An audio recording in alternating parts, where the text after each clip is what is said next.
Tell me about a time you were really glad you checked over the paperwork before signing it. When I finally decided to propose to my girlfriend, I went to a pretty famous jewelry store to pick out a ring. I wanted to save some money, but I also figured she'd probably want to swap it for a different one eventually, so I asked the employees beforehand if I could get my $900 back if it came to that. They assured me I could. I proposed. As I expected, my fiancé found a different ring at another store, so I headed back to the first place to return the one I'd bought and get my money back. The saleswoman looked at me and said, "No problem, just sign here first." I took the little piece of paper she handed me and was about to sign. Then I noticed in the fine print, it said, "I confirm that this purchase is final and non-refundable." I look at the salesperson and go, "Why on earth do I have to sign this?" She took the paper back, called the manager, and he just refunded the full amount to my card without any hassle. In case anyone's curious, this happened at People's Jewelers in Vancouver. I'm a musician. One time a label wanted to sign me, but the contract was written in totally broken English. The whole thing was ridiculous, but these points really blew my mind. I had to give them my name. I had to hand over the copyrights to all my old songs. If they couldn't sell every copy of my music, I'd have to pay them back out of my own pocket. Yeah, no thanks. Edit. Since people are asking, here's my Bandcamp link. I make industrial music. Sometimes it gets really noisy, so be prepared. My husband and I were buying a house. He signed the paperwork right away, but I had other stuff going on, so I could only get there in the evening. I show up and immediately start looking over the loan application. The lender sees me doing this and says, "You know you don't really need to read all that, right? Especially since your husband already signed." And I'm like, "No, I want to make sure everything's exactly how I want it." Then I find out the papers say we're borrowing $250,000 at 25% interest. I was totally shocked. I didn't sign a thing and just left. As I was leaving, the lender started threatening to sue me, saying that since we'd already signed a contract, we had to pay his ridiculous interest. From then on, we only dealt with a different bank for the mortgage, and apparently,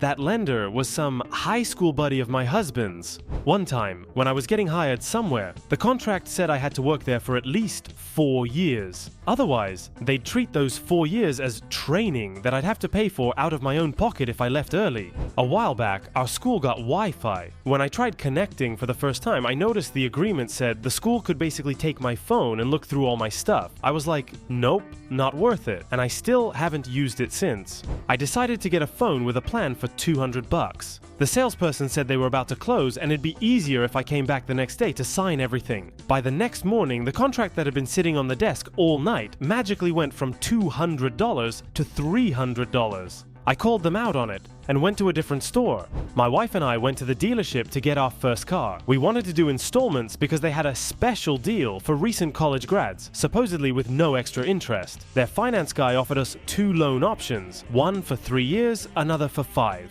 While we were chatting, he kept insisting both were interest-free, so we went with the 5-year plan to lower the monthly payments. Then the same guy hands us the paperwork and tries to rush us into signing. But we're not idiots, so we start reading the details. And guess what? It turns out the 5-year loan doesn't qualify for their promo, so we'd be stuck paying 6.5% interest. That's way more than zero, right? We got mad and said we'd walk. Realizing they might lose us as customers, they caved and gave us a discount on the car. Man, I bet a ton of recent grads fall for stuff like this and just sign without looking.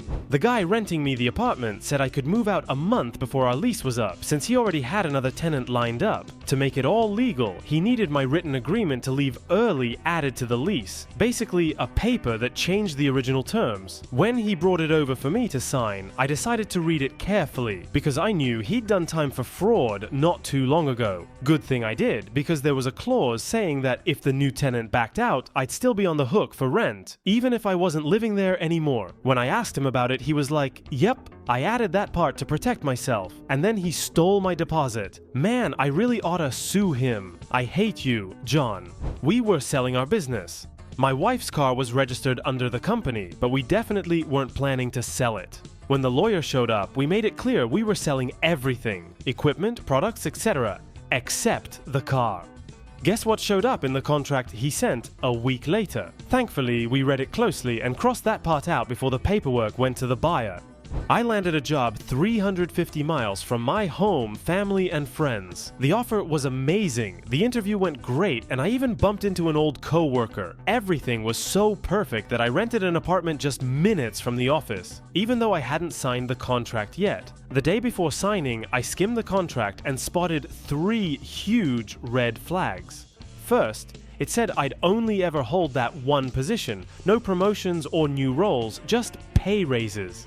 Second, there was 0 health insurance. I'd be on my own. Third, if I got fired or quit, I couldn't work for any company that used computers or the internet for a whole year. I was set to be an IT support analyst. Even though the pay was great, those terms were a deal breaker, so I bailed. At my last restaurant job, they handed out new employment contracts. I open mine and see a non-compete clause, which means if you quit, you can't work in the same industry for a while. I mentioned it to my coworkers and almost nobody signed. A week later, management had to rewrite the whole thing. A non-compete? At a restaurant? What top secret stuff could your place possibly be hiding? If you're worried you can't work anywhere else, a non-compete only really sticks if there are industry secrets that could give a competitor a crazy advantage. Even then, a judge still has to decide whether that ban is valid or not. Most of the time, it's about a 50-50 shot. One time, I decided to sign up for a gym membership. Instead of the promised $90 a month, they charged my card $250. I felt totally ripped off and went home fuming. I was so mad I barely slept that night. The next morning, I called them to ask if I could cancel, and they told me the only way was if I moved to an area where they didn't have a location. A day later, I actually read the contract and noticed a clause saying you could cancel within 2 weeks, no questions asked. It had only been 3 days, so I was able to get it cancelled real quick after that.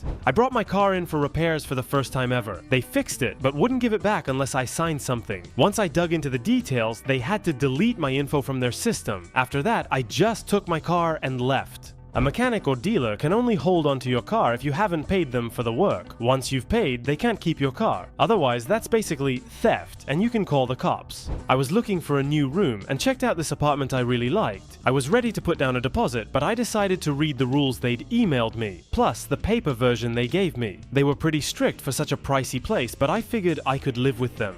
Thank God I read the email thoroughly. Turned out, those rules were totally different from the ones I saw in person. They said stuff like, if you want to have guests, you have to email beforehand, and they can only stay till 10 p.m, no overnight guests. And if anyone spills tea or, God forbid, water in the bathroom, I was like, you want me to pay over $1,000 for a room and can't even chill with friends? That's when I bailed. And there were plenty more ridiculous rules, but those stood out the most. I was about to start freelancing for a media company.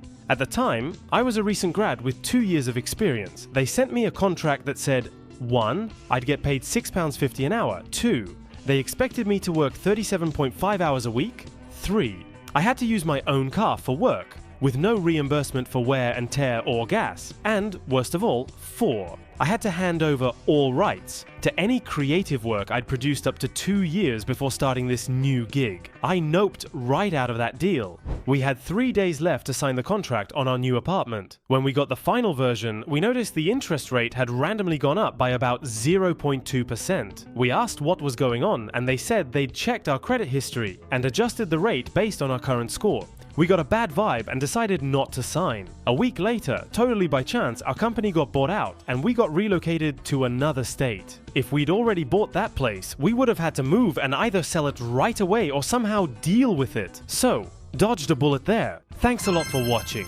Feel free to drop a comment and share a story about the time you were glad you read the paperwork before signing. And don't forget to check out our other fresh and super cool episodes. See ya!